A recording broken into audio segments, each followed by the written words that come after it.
구원론 누가복음 19장 11절부터입니다. 문화에 대한 비유가 되어 있는데 이 부분이 마태복음 25장으로 가면 달란트 비유처럼 그렇게 되어 있어요. 누가복음은 문화로 되어 있습니다. 그러나 주된 내용은 그 물질 관리를 잘 해야 주님 나갈 수 있다 이렇게 되어 있죠. 누가복음 19장 11절입니다. 그들이 이 말씀을 듣고 있을 때에 비유를 더하여 말씀하시니 이는 자기가 예루살렘에 가까이 오셨고 그들은 하나님의 나라가 당장에 나타날 줄로 생각함이더라. 하나님의 나라가 당장에 나타난다. 주님의 임재가 곧 있다. 뭐 이런 생각들이죠.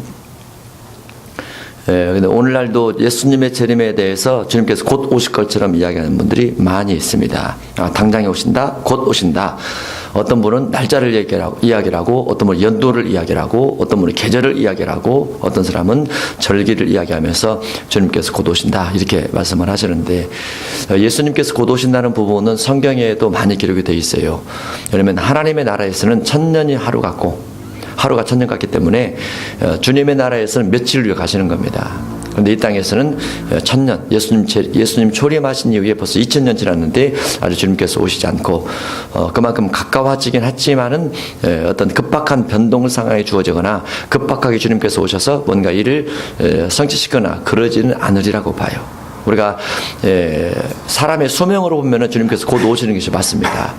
또 시대적 성향으로 봐도 여러 가지 자연적 징조들이 많이 있기 때문에 주님께서 곧 오실 것 같지만은 성경은 언제나 다니엘서나 또 계시록에 보면은 예수님께서 오시는 것이 그 시대적 표징이 반드시 있은 다음에 오시게 되죠. 물론 응답받은 분들 중에서 예수님의 재림에 대해서 또 환상 본 사람 중에서 예수님의 재림에 대해서 입신해서 천국 갔다가 예수님 말을 듣고 예수님께서 곧 오리라 이렇게 응답받는 분들도 많이 있어요. 그러나 아무리 여러 가지 말을 많이 듣고 아무리 응답이 재촉이 된다 할지라도 계시록 14장을 넘어가서 온다든가 계시록 14장을 당겨서 온다든가 그럴지는 없다는 거. 그러니까 계시록 14장 사건이 주어지기 전에 13장에 있는 666 사건이 주어져야 되고 12장에 교회가 도망가는 핍박받아서 도망가는 부분이 주어져야 되고 11장에 두 증인 등장해야 되고 그 다음에 9장에서 3차 대전 다 해야 됩니다. 아무리 재림이 빠르고 환상과 음성을 다 들었다 할지라도 계시록 9장에 3차 대전 나고 이스라엘 민족전쟁이 주어지면서 터져야 되고 계시록 8장에 있는 첫째 나팔부터 네 번째 나팔이 다 부러져서 자연재해 속에 해와 달과 별들, 바다, 강들 이런 것들이 다 여러 가지 3분의 1이 침몰될 만큼 강력한 자연재해가 주어져야만 그 뒤로 주님께서 오시기 때문에 어떤 징조들 이전에 겪지 못했던 징조들이 많이 있어서 주님이 빨리 오실 것 같지만은 사실은 그런 건 아니라는 거. 그러나 어떤 그 주님 오심에 대한 재림 준비 같은 경우는 뭐 하루 이틀 한 해 두 해를 해서 안 되기 때문에 계속 기도 가운데서 재림 준비를 하는 게 맞다라고 볼 수 있습니다. 어쨌든 주님 재림 전에 있어야 될 부분들은 13장부터 해서 8장부터 해서 13장까지 사건들이 진행 다음에 주님 오시기 때문에 아주 급하진 않다. 급하지 않지만 주님께서 오신다는 것은 분명하다. 그건 틀림없다. 이렇게 볼 수 있죠. 그들이 이 말씀을 듣고 있을 때 비유를 더하여 말씀하시니 이는 자기가 예루살렘에 가까이 오셨고 그들은 하나님의 나라가 당장에 나타날 줄로 생각함이더라. 이르시되 예수님께서 하나님의 나라에 대한 예화를 들고 있습니다. 이르시되 어떤 귀인이 왕위를 받아가지고 오려고, 귀인은 예수님을 말합니다. 왕위는 신랑 되신 예수님을 말합니다. 같은 말인데 이제 규정한 사람이라 또 왕권이다 말이죠. 이 왕위가 두 가지로 볼 수 있는데 예수님 재림 때 신랑 되신 주님으로 보면은 신랑으로 오지만은 만왕의 왕이십니다. 그런데 계시록 19장의 지상에 천년 왕국을 건설하기 위해서 오신다고 하면 그때는 틀림없이 병마 타고 오시는 왕입니다. 그때는 왕위를 받아가지고 오려고 먼 나라로 갈 때 이 먼 나라가 주님의 나라고 낙원이라 볼 수 있죠. 주님께서 네가 오늘 나와 함께 낙원이 있으리라 라고 말씀하셨기 때문에 낙원으로 볼 수 있어요. 낙원. 먼 나라로 갈 때에 그 종 열을 불러 은화 열 문화를 주매르되 내가 돌아올 때까지 장사하라. 은화 열 문화란 달란트에서나 문화에서나 마찬가지로 물질입니다. 여기서는 은화라고 되어 있죠. 은화 또는 금화 이렇게 되어 있죠. 우리가 가지고 있는 동전 같은 경우는 구리로 만들어진 부분도 있습니다. 한쪽에서는 백금으로 만들어진 500원짜리, 10원짜리 같은 경우는 구리로 만들기도 하고 이렇게 되어 있죠. 은화 열 문화를 주며 이르되 내가 돌아올 때까지 장사하라. 물질 가지고 장사하라 라고 되어 있습니다. 돈 가지고 장사하라 라고 되어 있습니다. 이것은 주인의 것인데 귀인의 것인데 주인의 것인데 주인이 종에게 맡겨준 거죠. 이것은 곧 비유이면서 하나님께서 우리에게 하나님의 것이지만 물질을 맡겨주더라 볼 수 있죠. 하나님의 것이지만. 14절 그런데 그 백성이 그를 미워하여 종 10명은 은화를 받은 자이고 종이 속해 있는 국가의 백성들을 그걸 미워하여 이 백성들은 유대인들을 말합니다. 바리새인, 사두개인, 대제사장, 장로들 그들을 말하겠죠. 그를 미워하여 사자를 뚫어보내요. 이르되 우리는 이 사람이 우리의 왕됨을 원하지 아니하나이다 하였더니 우리는 왕이 필요 없습니다 그 말이죠. 자기들의 지도자가 따로 있기 때문에. 또 예수님의 왕이라는 것은 예수님이 왕되면 겸손하시고 온유하시고 나누시고 베푸시고 이런 부분들이죠. 그들이 생각하는 것처럼 무언가 사람을 지배해서 정치적으로 군림하고자 하는 목적이 아니기 때문에 예수님은 그들과 다른 어떤 왕됨의 자리가 따로 있는 거죠. 15절 귀인이 왕위를 받아가지고 돌아와서 왕위를 받아가지고 재림 말하죠. 재림이나 천년왕국들을 말합니다. 돌아와서 은화를 준 종들이 각각 어떻게 장사하였는지를 알고자 하여 은화 장사, 돈 장사입니다. 곧 돈 관리를 말하겠죠. 돈 가지고 장사는 안 되죠. 500원짜리 줄 테니까 만원짜리 주시오. 이거 안 되잖아요. 만원짜리 줄 테니까 500원짜리 주시오. 돈 장사, 돈 자체 장사는 안 되고 돈을 가지고 물건을 사는데 어떻게 장사했는지를 알고자 하여 그들을 부르니 그 첫째가 나오리되 주인이여 당신이 한 문화로 10문화를 남겼나이다 해서 남긴 것에 대한 보고를 합니다. 주인이 돼 잘했다 착한 종이여 여기서 착하다는 것은 무엇을 말하는 거라고 하죠? 돈을 남기는 것을 착한 종이라고 합니다. 돈을 남기는 것을 착한 종. 돈을 남기지 아니하면 악한 종일 수 있어요. 악하다, 착하다, 죄를 졌구나, 착하다, 선한 일을 했구나. 그런 관점이 아니고 물질을 남기는 자가 착한 종이고 물질을 남기지 아니하면 악한 종일 수 있다고 말이죠. 내가 지극히 작은 것에 충성하였으니 지극히 작은 것 무엇?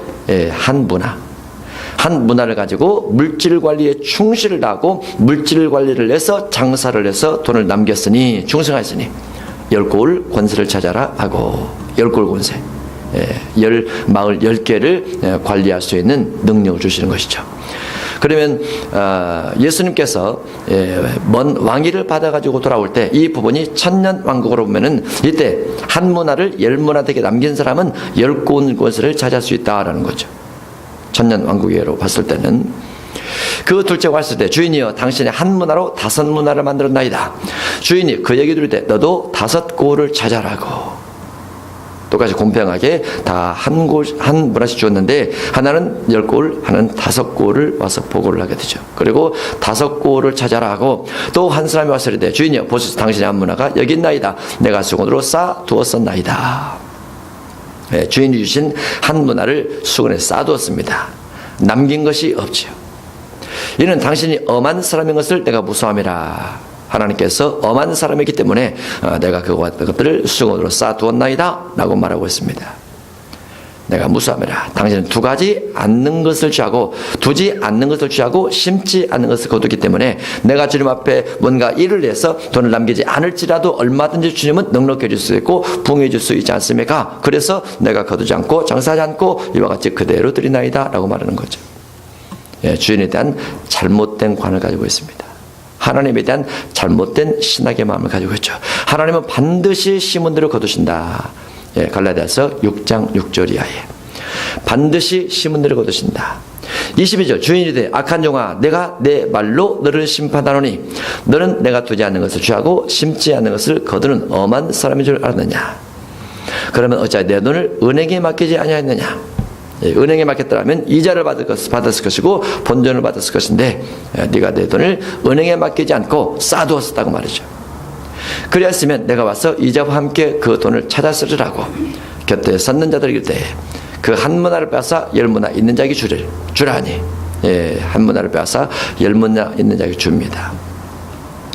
그러면 10문화 있는 사람이 더 많아지게 되죠. 그들이 이르되 주여 그에게 이미 10문화가 있나이다. 주인이 이르되 내가 너에게 말하노니 무릇 있는 자는 먹겠고 없는 자는 그 있는 것도 빼앗기리라. 그리고 내가 왕됨을 원하지 아니하던 저 원수들을 이리로 끌어다가 내 앞에서 죽이라 해서 왕됨을 원치 않는 자들, 문화를 남기지 않는 자들, 그들을 진노하시고 문화를 남긴 자들, 그들을 주님께서 칭찬하시고 축복하신다라고 되어 있습니다. 물질을 남기는 것, 어디에 어떻게 남겨야 될까? 주님의 나라에 남겨야 된다. 주님의 나라는 어딘가? 지극히 작은 자 하나에 간 것이 곧 주님에게 한 것이라 라고 되어 있습니다. 거지 나사로에게 문과 섬김의 도를 베푸는 것도 주님에게 하는 것이다. 이렇게도 볼 수 있죠. 물질을 남겨야 주님 나라에 안착할 수 있다는 것, 남기지 않으면 안착할 수 없다는 것. 27절 그리고 내가 왕됨을 원하지 아니하던 유대인들은, 왕됨을 원치 아니하던 유대인들은 저 원수들을 이리로 끌어다가 내 앞에서 죽이라 했느니라. 그래서 문화를 남기지 않는 자와 왕됨을 원치 아니했던 유대인들이 결국은 주님 앞에 죽임을 당해야 합니다. 죽임을. 그래서 문화를 남겨야 된다라는 것을 살펴봤습니다. 문화를 남긴다는 것이 하나님의 나라를 위해서 쌓는 것이다 라고 볼 수 있고, 그 하나님의 나라를 위해서 산다는 것은 곧 소유를 팔아 구제해서 어려운 사람을 돕는 것이다, 그렇게 말할 수 있죠. 마태복음 25장과 금화 이런 달란트 이런 내용이 들어본 나머지 같다, 이렇게 볼 수 있죠. 누가복음 20장 9절입니다. 포도원 농부 비유입니다. 그가 또 이 비유로 백성에게 말씀하시기를 시작하시니라. 한 사람이 포도원을 만들어 농부들에게 새로 주고 타국에 가서 오래 있다가, 해서 이 부분도 천국에 대한 비유죠. 하나님의 나라에 대한 비유라 이렇게 볼 수 있는데, 한 사람이 포도원을 만들어, 한 사람은 하나님을 말합니다. 포도원은 교회를 말하죠. 교회. 구약시대 교회는 한 곳만 있고 교회를 중심해서 말씀이 선포가 되죠. 한 사람이 포도원을 만들어 농부들에게, 농부들은 교회 관리인들입니다. 예수님 당시로 보면은 바리새인, 사두개인들, 서기관, 대제사장, 장로들, 오늘날 하면 목회자들 말합니다. 새로 주고, 포도원이 본래가 한 사람의 것이기 때문에 농부들은 한 사람이 임명한 자들입니다. 그래서 그들에게 맡겨준 것이기 때문에 새입니다. 물론 전세인지 월세인지 그건 안 써졌어요. 그렇지만 새입니다. 목회자 것이 아니라는 거죠. 성전도 교회도 목회자 것이 아니고 하나님께서 맡겨준 청지기들을 농부라 이렇게 표현했어요. 왜 농부라고 표현했냐면, 성도들을 대상으로 성도들이 추수되게, 성도들이 수확되게 알곡된 역할을 알곡이 되어서 주님 앞에 추수되게 만드는 것이 농부이기 때문에 목회자를 농부로 표현하고 있는 겁니다. 그런 목회자가 성도를 알곡되게 만들지 않으면 성도가 추수가 안 되기 때문에 목회자에게 향한 하나님의 책임은 엄중하고, 또 알곡이 안 된다 할지라도 하나님께서 성도들에게도 그걸 묻습니다. 농부 때문에 알곡이 못 됐습니다, 이렇게 말할 수는 없어요. 그러나 목회자는 목회자 나름대로 책임이 있고, 성도는 성도 나름대로 알곡될 책임이 있습니다. 특히 신약시대는 더 중요하죠. 성령이 우리 가운데 들어오시기 때문에 농부들에게 새로 주고 타국에 가서, 타국이 어디죠? 낙원이죠. 낙원에 가서 오래 있다가, 올해 AD 33년경에 예수님께서 승천하셨다가 아직 안 오셨죠. 그래서 현재까지 오래 있는 겁니다. 때가 이르는 거죠. 예수님 재림 때입니다. 때가 이름에 포도원 소출 얼마를 바치게 하려고. 포도원 소출, 그래 포도원 소출이니까 교회 성도들을 통해서 열매 맺는 것들을 주님께서 요구하신다고 말이죠. 성도 통해서 얼만큼 열매가 주어졌느냐, 성도를 얼만큼 열매 맺겠느냐, 열매 맺는 삶을 살겠느냐, 이런 부분을 얼마를 바치게 하려고 한 종을 농부들에게 보내니, 한 종은 하나님께서 보낸 선지자들입니다. 선지자들을 목회자들에게 보내니, 교회 지도자들에게 보내니, 구약으로 하면 제사장, 대제사장, 장로들에게 보내니, 신약으로 하면 목회자들에게 보내니, 목회자들이 종을 몹시 때리고 거저 보내었거늘 해서 주인이 보낸 종을 청지기인 농부들이, 관리를 맡은 농부들이 주인이 보낸 종을 몹시 때리고 거저 보냅니다. 구약시대에 매맞은 선자들이 많이 있죠. 구약시대에 이사야나 예레미야나 또 호세아라든가 뭐 말라기까지도 열심히 맞은 선자들 많이 있습니다. 거저 보내건을 다시 다른 종을 보내니 또 다른 선자를 보냅니다. 보내니 그도 몹시 때리고 능욕하고 거저 보내건을 아무것도 줘서 보내지 못했어요. 사실은 농부들이 거저 보낼 수밖에 없었던 이유는 성로들을 통해서 익은 곡식을 줄 수 없는 겁니다. 그때 농부들이 하나님께서 맡겨주신 청지적 삶을 감당하지 않냐고 자기들의 목적을 중심해서 목회를 하거나 사람의 계명에 들어간 목회를 하다 보니까 하나님께서 그들에게 요구하는 것을 그들이 줄 수가 없는 거죠. 거저 보내건을 다시 세 번째 종을 보내니 이 종도 상하게 하고 내쫓은지라. 포도원 주인이 이르되 어찌할까 내 사랑하는 아들을 보내리니 해서 이제 예수님께서 오시는 겁니다. 포도원 주인은 아버지를 말하고 어찌할까 선자들을 다 핍박하고 다 죽이고 다 때리고 다 내쫓았는데 어찌할까 하다가 아들을 보내리니. 그러니까 예수님께서 이 땅에 오신 것은 어떤 예언적 상황 때문에 오신 부분도 있지만 구약에 하나님께서 보내신 선지자들을 다 거부하고 거절해서 그들을 핍박, 억압, 죽임, 내쫓음 이와 같은 걸 했기 때문에 그 연장선에서 아들 추수 때문에 농부들에게 추수한 것을 얻게 하기 위해서 아들을 보냈다 이렇게 볼 수 있습니다. 그래서 아들 예수님도 이 땅에 오셔서 마태복음 9장 38절에서 추수할 주인에게 청하여 추수할 일꾼들을 보내주소서라고 기도하라고 말을 하죠. 그 추수할 일꾼들이 다른 말로 여기 농부들입니다. 농부들인데 추수를 시킬 수 있는 아버지께서 추수하실 때 예수님을 통해서 천사를 통해서 추수하실 때 들림받을 구름 위로 올라갈 수 있는 사람을 만들어가라. 그런 의미에서 농부들 이렇게 그 사역을 맡겼는데 그들이 안 했던 거죠. 내 사랑하는 아들을 보내리니 그들이 혹 그는 존달이라 하였더니 아직 예수님이 이제 죽진 않았죠. 농부들이 그를 보고 목회자가 그를 보고 바리새인 사두개인 대제사장 서기관 장로들이 예수님을 바라보고 서로 의논하이르되 이는 상속자니. 여기 내용이 있습니다. 상속자니. 이 말은 예수님께서 하나님의 아들인 줄 알았다라고 말이죠. 알았지만 예수님께서 상속자인 줄 알았지만 죽이고 그 유산을 우리의 것으로 만들자 하면서 예수님을 죽이는 겁니다. 알았지만 죽이고 알고도 죽이더라. 그 유산을 우리의 것으로 만들자. 다 욕심입니다. 욕심.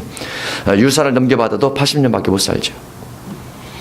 하고 포도원 밖에 내쫓아 죽였느니라. 포도원박을 영문박이라 그럽니다.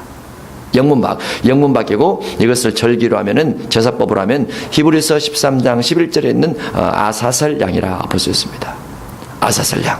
포도원 밖에 내쫓아 죽였느니라. 그런즉 포도원 주인이 이 사람들을 어떻게 하겠느냐? 선지자 죽이고 종들 죽이고 아들 죽이고 대속제물 돼서 오신 예수님을 죽인 이들을 어떻게 하겠느냐? 와서 그 농부들을 진멸하고. 목회자 심판입니다. 너희는 많이 선생이 되지 말라. 심판이 크다 라고 되어 있죠. 농부들을 진멸하고 포도원을 교회라고 그랬죠. 다른 사람들에게 주리라. 여기서 다른 사람들은 이제 다른 성경에 보면은 제때의 실과를 바칠 만한 다른 사람에게 주리라 그렇게 되어 있어요. 다른 사람들은 그 이방인들에게 이걸 하나 볼 수 있고요. 그 다음에 천년 왕국에 있는 사람들에게 그렇게도 볼 수 있습니다. 그러면 그들은 다른 사람들이 제때의 실과를 바치게 되죠. 하시니 사람들이 듣고 이르되 그렇게 되지 말아지이다. 다른 말로 이들이 이 말들을 다 알아들었다고 말했죠. 알아듣고 안 됩니다 라는 거죠.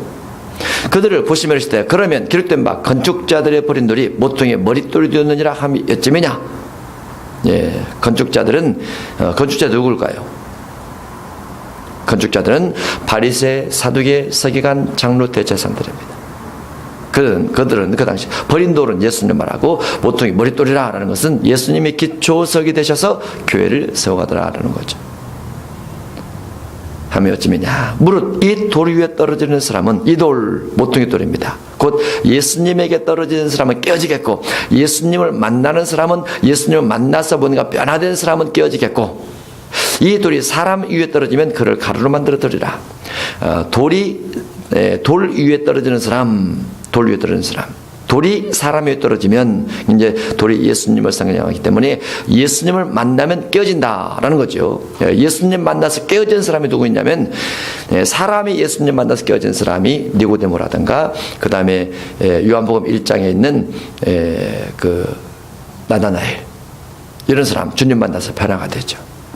우리 예수님의 좌절도 마찬가지고 깨어진 겁니다. 생각, 사상, 정신 이와 같은 것들이 변경이 되는 거죠. 주님께서 원하시는 사람 바뀌어지는 겁니다. 이 돌이 곧 예수님께서 사람 위에 떨어지면 예수님께서 어떤 사람을 만나주면은 그를 가루로 만들어드리라. 예수님께서 어떤 사람 만나줬는데 사울을 만나줬어요. 예수님이 직접 사울을 만나줬습니다. 사울아 사울아 만나줬어요. 그리고 사울이 깨져버렸습니다. 가루로 만들어 흩어져 버렸어요. 그래서 사울이 가지고 있었던 모든 것들을 배설물로 여기더라. 가루로 만들었던 겁니다. 모든 것들을 바리새인 중에 바리새인이지만 율법에 의로 흠이 없지만 가말리엘 문화에서 수학을 했지만 그 모든 것들을 싹 배설물로 여기고 오직 예수 그리스도를 알고 예수 그리스도 말씀 따라 살고 예수님께서 분부하신 대로 순종하며 사는 것만큼 큰 것이 없다 하면서 겸손하게 복음을 향해서 가죠. 최고의 학문 예수님이십니다. 예수님에 대한 끊임없는 연구, 끊임없는 기도, 끊임없는 간구를 통해서 예수님을 알아가는 것이 가장 존귀하기 때문에 나머지를 배설물처럼 여기게 되죠. 그래서 여기에 농부들의 편에 들어가 있으면 안 됩니다.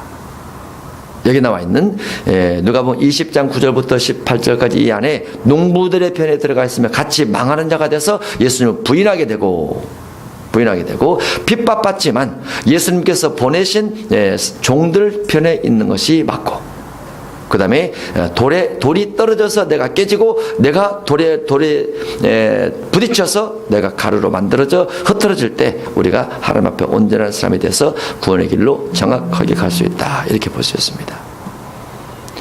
포도원 농부를 중심한 농부를 통해서 주어진 구원론이라 볼 수 있습니다. 누가복음 21장 10절입니다. 21장은 예수님의 재림에 관련된 내용도 쭉 기록이 되어 있습니다. 마태복음으로 하면 24장이요, 마가복음으로 하면 13장이요, 누가복음으로 하면 21장입니다. 이 안에 구원에 관련된 내용도 쭉 들어있는데 종말시대 구원과 같죠. 종말시대, 또리시대 민족이 민족을 나라가 나라를 대적하여 이뤄내겠고 이것은 육적 전쟁을 말합니다.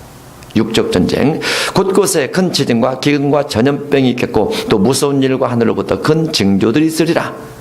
이것도 육적인 환경들입니다. 이 모든 일 전에죠. 민족과 민족, 나라와 나라, 큰 지진, 기근, 전염병이 있고 하늘로부터 징조들이 있기 전에 내 이름으로 말미암아 자연재해가 주어지기 전에 내 이름 때문에 너에게 손을 떼어 박해하며 이때는 육의 핍박이 주어지지만은 사실은 내 이름 때문에라는 예수님에 대한 신앙 고백 때문에 핍박이 주어지기 때문에 이것은 영혼 쪽입니다. 육이 아니고 박해하며, 물론 육으로 박해하니까 마음속에서 예수님을 믿을 것인가 말 것인가 그냥 갈등이 주어지게 됐죠.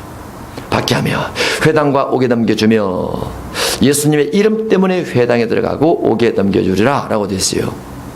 그때 예수님의 이름을 부인하게 되면 박해도 받지 않고 회당과 옥에도 안 넘겨지겠죠.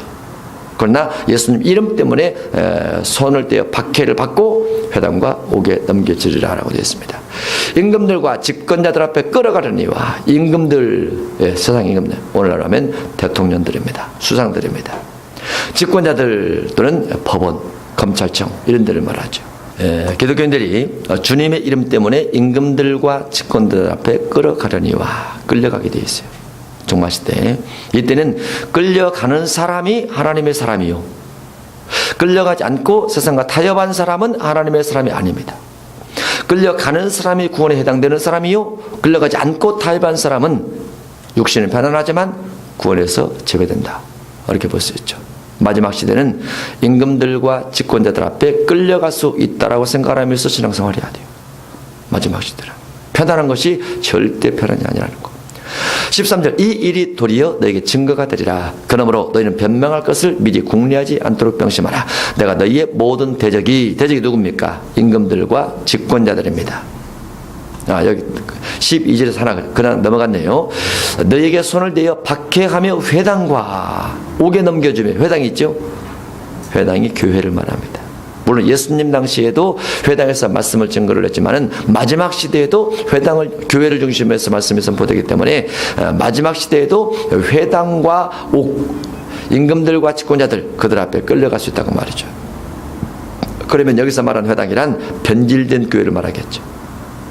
교회받은 교회, WCC 가입된 교회, 그들이 훨씬 더 커지고 훨씬 더 능력이 있어서 그렇지 않는 자들을 비웃고 조롱하고 이단이라고 말하고 그들을 잡아다가 재판하고 그렇게 한다고 말이죠. 회당.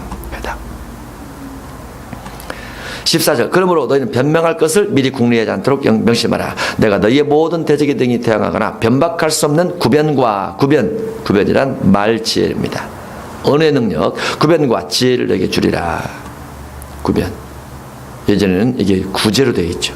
구제. 어떤 사람은 구제로 되어 있는 것을 가지고 이게 구제가 남을 돕는 것입니까? 뭡니까? 그럼 지금은 이제 명확하게 되죠. 구변과 지혜를 너희에게 주리라. 그러면 성령께서 우리 안에서 구변할 수 있도록 지혜를 줄 수 있도록 성령 충만이 중요하죠. 옥에 갇히든 주 이름으로 박해를 받든 그때 성령의 임재를 자꾸 기도를 하고 성령이 내 영혼을 붙들어 주셔서 내가 주님을 부인하지 않고 끝까지 박해 가운데도 옥에 넘겨가는데도 자기 믿음을 지켜갈 수 있도록 기도해야 됩니다.